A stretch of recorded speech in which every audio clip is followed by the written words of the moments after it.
Patalfatu lo Samoa Entertainment TV, mai Samoa le nei foi e sofo. A mai so tapo inga tama matina matua. Te lava mo mai ai tato fasalonga le nei tulapo Amerika, New Zealand, Australia, Tutuila, Samoa nei, malo le soifua o sine fa. Soifua manuia le nei foi aso Lulu Samoa, alo mai o ponga o Atamua o le nei foi aso. E ia ila tali ita lavou na malanga atu I Australia. Ngā ruenga whaamai taimi ua whaia ia ile whai unga whaamsinonga ina ia whaafale pui pui. E whaatali ia ile toe wala awina o lona whaamasinonga le anso se fulu o ke topa o le tausanga nei. I mōli anga e tolu se fulu mai ngā yo inga ese e fitu na mauaia leo leo le nei ili ita lavou. Mua ua ngau ia ni oloa mai tutonu o se supermarket o whale oloa te tele I tutonu o Victoria. Lua, whaafitu o na maua ili telepe fale, ma awa ese aini mea to tino, tolu, o mōlianga e sootanga ili sopo ia po le trespass, o no fuanga whaasaina o nisio company ma ofisa I le tu malo, o le tangofia ma le whaatawina o fuala au whaasa. Ta ua lea talavou mai Samoa na malanga atu I ngā ruenga whaawai taimi o ia, e alua atu I se nuu I whaasa le anga savai, o maliu lona tua Atamua. O lo soifua siona tina mai to tolu na to fafine. E o mai ili taimi ul famsinonga. E leo toe maua e siona tina ma ona to fafine I Samoa se tala iate I ala to tele oilo foi. O lo oloka o ia il falpui pui. I tawal mangalan famsinonga le vai asona te neina talo sangaila na loia. Ina ia te tala itua. Peita ina matua I te ena. E le fionga famsino lea talo sanga ona o le lea ioni polkalama toi fuata ina sa tatau ona fuafua ina mo lea talavou Samoa. Ato ai masa no fuanga le lei ono fa mautu iai. E ono tau fia I le faawau ona faya ngao yo ingai pe ona moli ai. Ma e ono la matia ai le saonga le mua tangata lautele ai maise.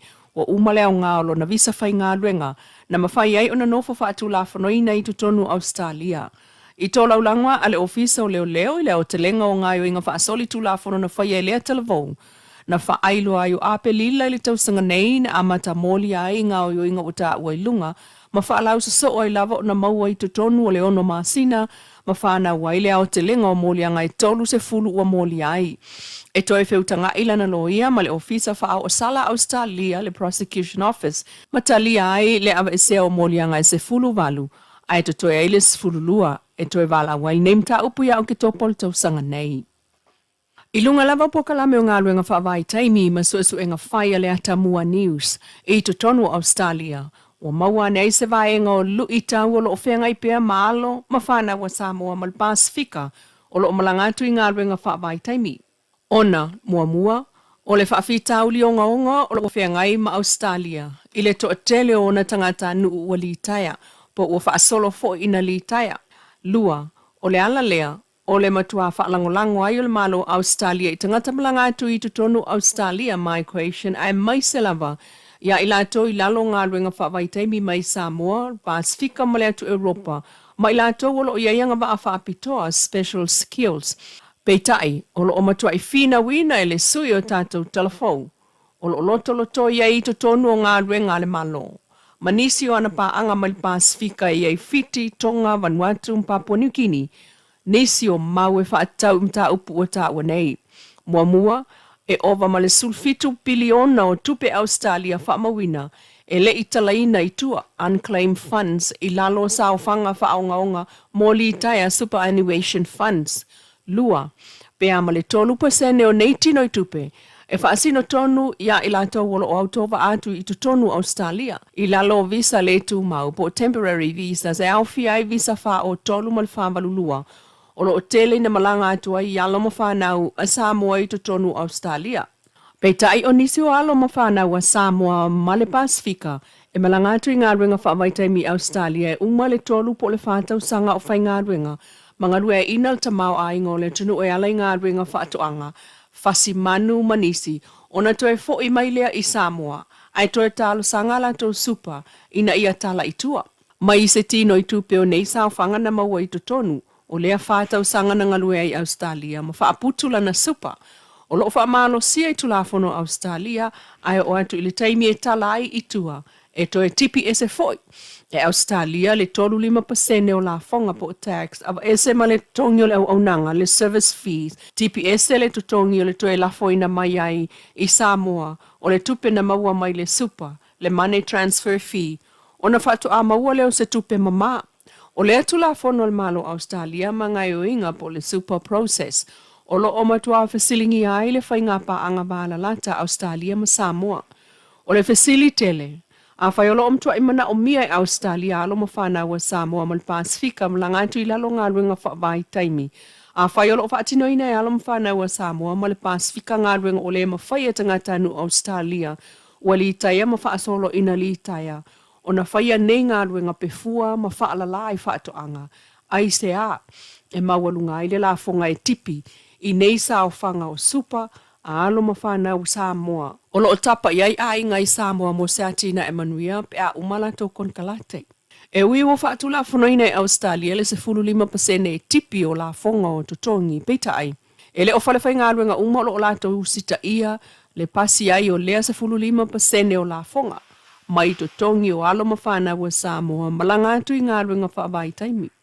I le tūl saonga le muu ma le vaia le lei o le soifua malolo ina le lei o alam whana wa Samoa malangatu I Australia ngā ruenga whaamai taimi. O le toa tele o whalewhai ngā ruenga, a la vea pea whaina se alo Samoa malangatu I nei ngā ruenga I le o mawhaia ona wa ai fua se fōmai.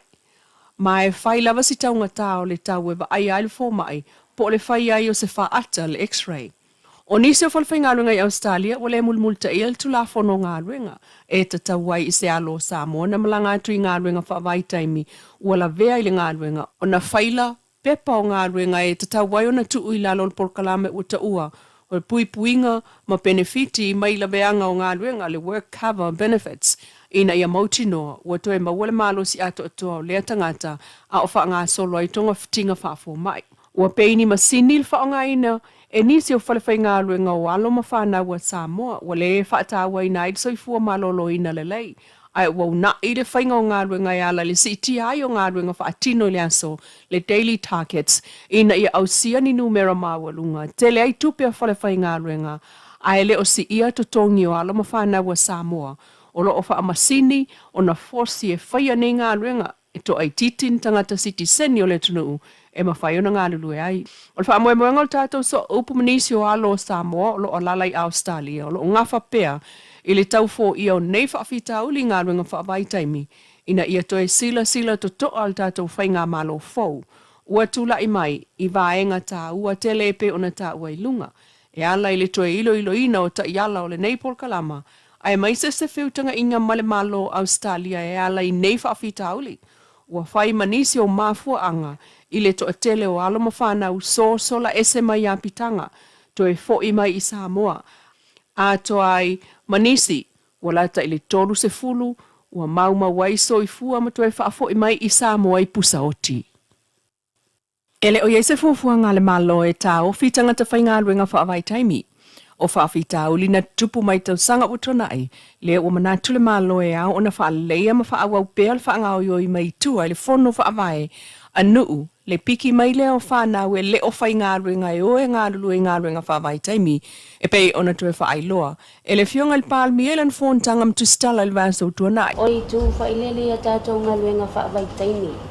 E paula vale, tala le sa maua I lau saunoanga a o li whaiale tātou whai ngā whanota. O le taitasi mai le a inga, a ele I ai se malerenga a mea ole ata ofi mau ele to ia ini ata to ngā ruenga whaavai taimi pe no whai ona e whaamanino tūlanga lea malok whaala. Ngā ruenga whaavai taimi, it's such special me for lea o tātou tua I nei taimi. We had no other option mai le lima ono tau sanga taruai. Lenga o sawa o mana o mia tangata uma. It's an option, koe whaapu sawa o pose kupe vavi. But for long term, e kaukako kiro le ia fianga mo kako. Le fianga mo kako wala ise rape force. Wala inka ngaka le kungu e develop fufuanga le malo le wa ko 2 milion ai fa develop ele kungu. For consideration na e le te tauna ave umaka ko kanga kai fafo. E ka kama encourage ku pulanga le kungu. E ke ngofo e develop la waki nga ele ufai. A kongo e whenkala makanga. A le kaungu unga long term. O re koko ale ke kokoa i re kausanga ringi. E o aronga ponga ki whapea o fuar kokoronga. Like what's happened in New Zealand. All those apples and pears, oranges were grown in the last 20 years, still harvesting. Why can't we do in our cocoa? Why can't we do in our avocados? Why can't we do in our breadfruit? O le mafau whaunga ngā e kuku kaimingi kupulanga i e whai mai. Awangi I oso le me vave. Easy come, easy go. Hard come, hard go. A ia design le mafau tupulanga. Ia whai le whai unga sao. Ia lela ukupungi. O mai o employers ave ka ko kangaka la mele ku ele I malu ka ko whainga whawai o aku e sean kong kala ke sangi ngi ese me ku pui o ese pay ese me o aku o entitled ka mikiki fo mai asa mai sa vai punga ba le adu ela ko fe mo ai mori night club o lo le kulanga o ka uma faava fola ufa sainga. Now, we already received 20 bodies coming back. So, all the vai mau le malo e ave kanaka a ia ave I le me karwhenga e koe mawai lisika ko me lei. But we didn't say we're going to stop it. We are negotiating a policy with the employers. Au mai, e rau kako kakangi polonga. E ka kaunga va ai le leile agreement. Sengi le lei mau ki ngoa mau. E almere sa kupu. Whako apiki merka kai whongo I ruma I leo visal maru.